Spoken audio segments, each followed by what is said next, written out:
Assalamualaikum warahmatullahi wabarakatuh.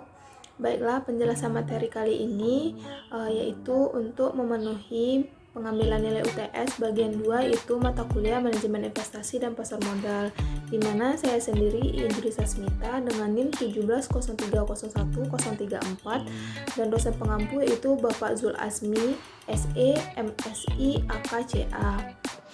Aksi koperasi adalah tindakan strategis yang dilakukan oleh emiten yang secara signifikan mempengaruhi jumlah dan harga efek saham atau obligasi yang dikeluarkan oleh emiten. Jenis aksi korporasi yaitu call bonds, right issue, warrant, stock split, dividen, share buyback, convertible bond. Selanjutnya itu right issue adalah hak untuk memungkinkan para pemegang saham untuk menjaga porsi kepemilikan dan hak suara dalam RUPS berupa prioritas untuk membeli efek yang baru diterbitkan sebelum ditawarkannya kepada pihak lain. Tujuan dari right issue ini yang pertama itu menghimpun dana dari publik, yang kedua itu memperkuat struktur modal, yang ketiga itu menambah jumlah saham beredar sehingga meningkatkan likuiditas. Landasan dari right issue ini yaitu Peraturan OJK Nomor 32 Tahun 2015. Selanjutnya itu waran. Waran adalah efek yang diterbitkan oleh suatu perusahaan yang memberikan hak untuk memesan saham dari perusahaan tersebut pada harga tertentu untuk jangka waktu 6 bulan atau lebih.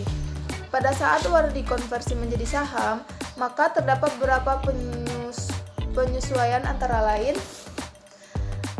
Yang pertama itu jumlah saham yang beredar bertambah, yang kedua itu dividen per saham menurun, yang ketiga itu rasio price to earning meningkat, yang keempat itu modal perusahaan bertambah.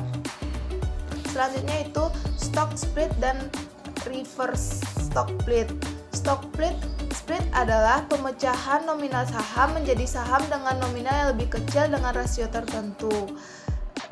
Reverse stock split yaitu penggabungan beberapa saham menjadi saham dengan nominal lebih besar dengan rasio tertentu. Selanjutnya itu dividen. Dividen adalah pembagian laba kepada pemegang saham. Menurut Undang-Undang PT Nomor 40 Tahun 2007, dividen hanya dapat dibagikan emiten dengan saldo laba positif. Bentuk dividen ada 3, yang pertama itu dividen tunai, yang kedua itu dividen saham, dan yang ketiga itu dividen properti. Perbedaan antara dividen tunai dan dividen saham. Dividen tunai terdapat pembayaran tunai, sedangkan dividen saham tidak terdapat pembayaran tunai. Dividen tunai tidak mengubah jumlah saham beredar, sedangkan dividen saham menambah jumlah saham beredar namun tidak mengubah kapitalisasi pasar. Dividen tunai mengurangi total aset perusahaan, sedangkan dividen saham tidak mengubah total aset perusahaan. Dividen tunai mengakibatkan perubahan struktur modal, sedangkan dividen saham tidak mengakibatkan perubahan struktur modal. Selanjutnya itu share buyback adalah pembelian kembali saham yang beredar di pasar oleh perusahaan penerbit. Alasan pelaksanaannya yang pertama itu memberikan sinyal optimisme ke pasar, terutama pada pasar crash. Yang kedua itu sebagai bentuk alternatif pembagian keuntungan kepada pemodal. Yang ketiga itu untuk dibagikan kepada karyawan secara ESOP atau MSOP. Yang keempat itu penghematan pembayaran dividen masa depan. Yang kelima itu digunakan sebagai pengurangan modal. Selanjutnya itu obligasi konversi dan obligasi tukar. Keuntungan dari obligasi konversi dan obligasi tukar bagi penerbit yang pertama itu kupon lebih murah dibandingkan obligasi biasa. Tidak ada biaya penerbitan saham jika terjadi konversi. Risiko dilusi kepemilikan investor saham tidak terjadi konversi. Bagi investor, kupon lebih tinggi dibandingkan dividen. Proteksi penurunan nilai dibandingkan saham. Kesempatan capital gain ketika investor menukar obligasi menjadi saham. Dampak dari obligasi konversi dan obligasi tukar ini kalau pada obligasi konversi tidak terjadi perubahan total aset, sedangkan obligasi tukar terjadi penurunan total aset.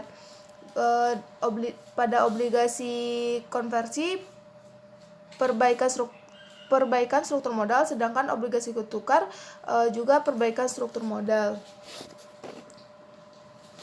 Selanjutnya itu callback bond adalah obligasi yang dapat dilunasi lebih awal sebelum masa jatuh tempo. Callback bond memberikan hak pada penerbit untuk membeli kembali obligasi pada harga tertentu dalam periode tertentu. Selanjutnya itu kombinasi. Kombinasi ada 3. Yang pertama itu merger, peleburan, akuisisi. Merger yaitu penggabungan dua perusahaan menjadi satu, di mana perusahaan yang memerger tetap bertahan dan perusahaan yang dimerger berhenti beroperasi. Sedangkan peleburan itu penggabungan dua atau lebih perusahaan yang membentuk satu perusahaan baru yang memiliki harta dan kewajiban dari seluruh perusahaan pembentuknya. Sedangkan akuisisi itu pembelian saham atau aset perusahaan sasaran akuisisi yang mengakibatkan beralihnya pengendalian atas perseroan tersebut. Sekian presentasi dari saya, semoga bermanfaat. Assalamualaikum warahmatullahi wabarakatuh.